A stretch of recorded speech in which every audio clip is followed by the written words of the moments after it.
CNIBM es una compañía que tiene una labor política, finalmente. Mucha gente no lo piensa en términos políticos, pero es lo que es. Nosotros trabajamos con una población extremadamente marginal, ¿no? Dando a conocer la cultura de los sordos y la lengua de señas mexicana, que son una cultura muy oprimida y una lengua proscrita. Mucha gente no lo sabe, pero es la verdad. Es un grupo, los sordos se consideran a sí mismos, y lo son absolutamente, un grupo oprimido. ¿Por quiénes? Por los oyentes. Entonces, hay un trabajo político de salir y decir, miren lo que nosotros pensamos, miren cómo nosotros hablamos, miren, ¿no? Aquí estamos, a través del teatro, ¿no? Darle el teatro es una de las cosas que se puede. Es decir, el darle voz a un grupo minoritario que no tiene voz, ya es una cosa.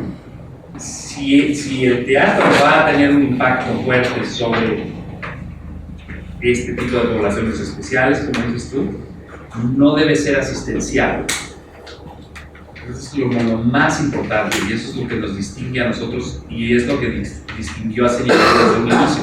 Pero tú me dices, ¿por qué le entraste tú a hacer teatro con sordos?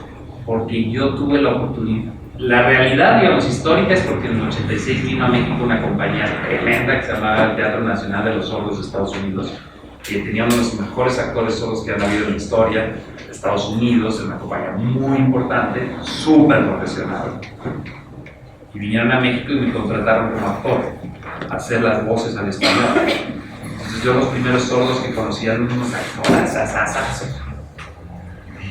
me hice muy amigo de ellos, me quedé impresionado con lo que hacían.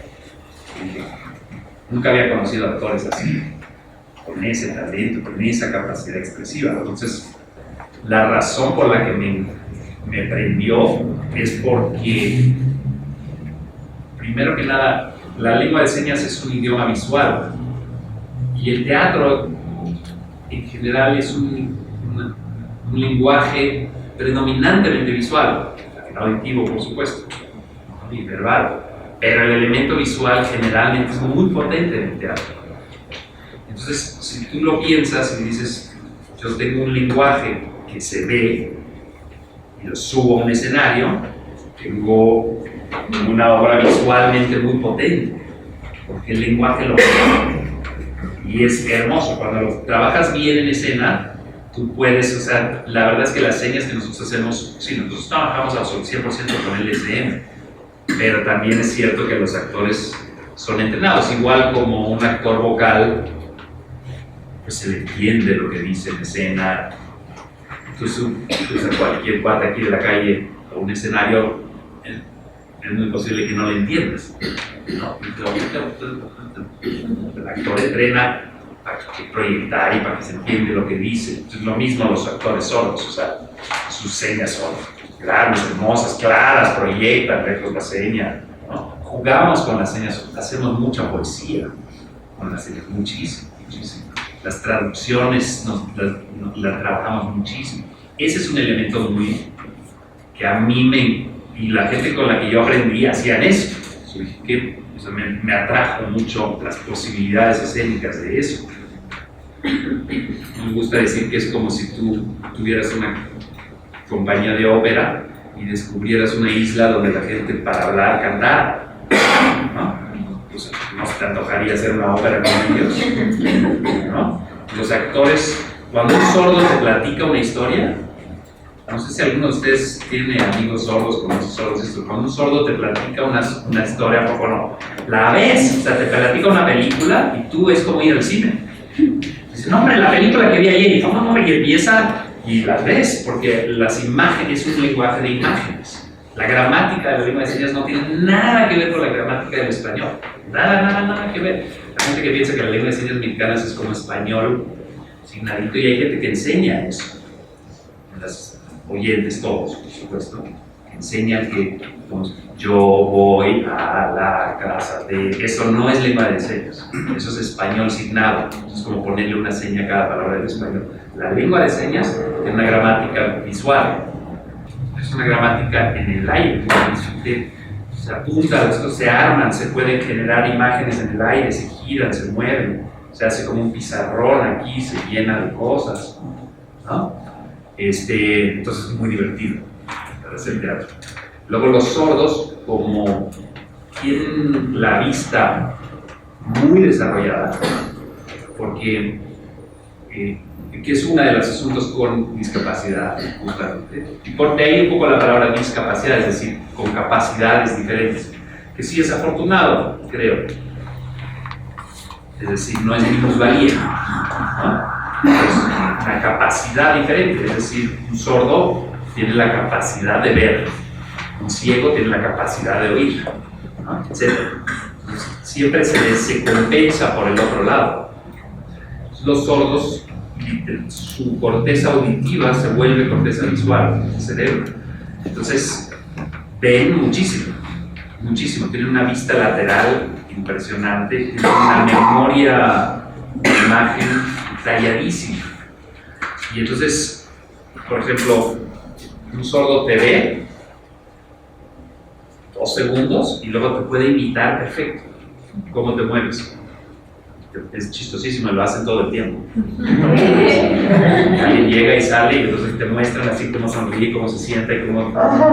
Qué bárbaro, como que agarran todas sus... O sea, pueden ver perfectamente su expresión corporal y captarla e imitarla. Cosa que en general a los oyentes nos cuesta muchísimo. Eso los hace súper buenos actores caracterizando, porque te hacen, igual un animal, o sea, un sordo llega y te ve un gato y te muestra cómo se mueve el gato y tú ves al gato. O sea, caracterizan muy bien con el cuerpo, ¿no?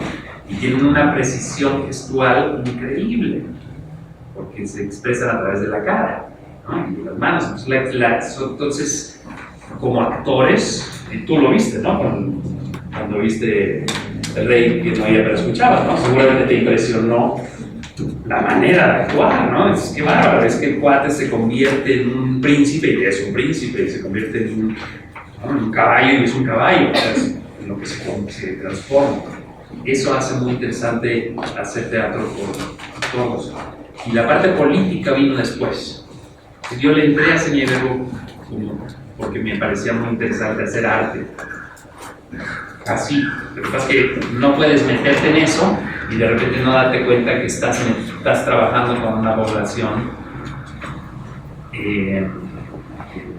oprimida y que ellos y además empiezan a exigir muy correctamente, oye, nosotros queremos hablar de nuestros asuntos, ya llevamos tantos años haciendo obras de teatro sobre X tema, ahora vamos a empezar a hablar sobre nuestro tema. Cada vez más ya se liberó las obras, pero no todas, lo hicimos hace poco La Vuelta al Mundo en 80 días. No es una historia, ni siquiera existe un sordo en la historia, no hay un personaje sordo en la historia, no hicimos La Vuelta al Mundo en 80 días sordo. La Vuelta al Mundo en 80 días, sí, con Passepartout y todo, oía, Passepartout oía, todos oían, eran todos personajes oyentes, nada más que interpretados por sordos. En ese campo, digamos, específicamente en lo de teatro para diferentes edades, digamos, para niños, jóvenes, etc., sí creo que es muy importante tener claro cuál es tu edad para la cual estás trabajando, o sea, que para qué grupo de niños estás trabajando. El otro día en una cosa sobre el teatro para niños alguien dijo que se debería hablar de tal edad en adelante, y creo que es correcto. Es decir, más que decir, por ejemplo, obra para niños de 8 a 10 años, es decir, obra de niños para 8 años en adelante. Creo que sí es más correcto, porque la verdad es que generalmente si está buena la obra, les funciona de 8 en adelante. Al adolescente también le va a gustar, al adulto le va a gustar, ¿no? Pero al menor de 8 quizá ya no. Sí es un poco como de esta edad en adelante. Pero a la hora de montarla, eso lo digo a la hora de como anunciarla, pero a la hora de montarla, yo sí trato de tener muy claro a qué edad está dirigida y lo más reducido posible. Es decir, en esta obra que monté para bebés, está pensado para bebés de 8 meses a 1 año. sea, realmente ese es para los que yo estoy trabajando a la hora de montarlo. Nosotros lo anunciamos de 6 meses a 4 años, porque hemos visto que funciona muy bien. No pensábamos, pero con niños de 3, 4 años funciona estupendo, están felices. Digo, si les encanta, la podemos anunciar hasta los 4 años, pero yo realmente no la pensé para niños de 3 años o de 2 años, es muy diferente. Está pensado para niños que todavía no hablan, porque de eso se trata, ¿no?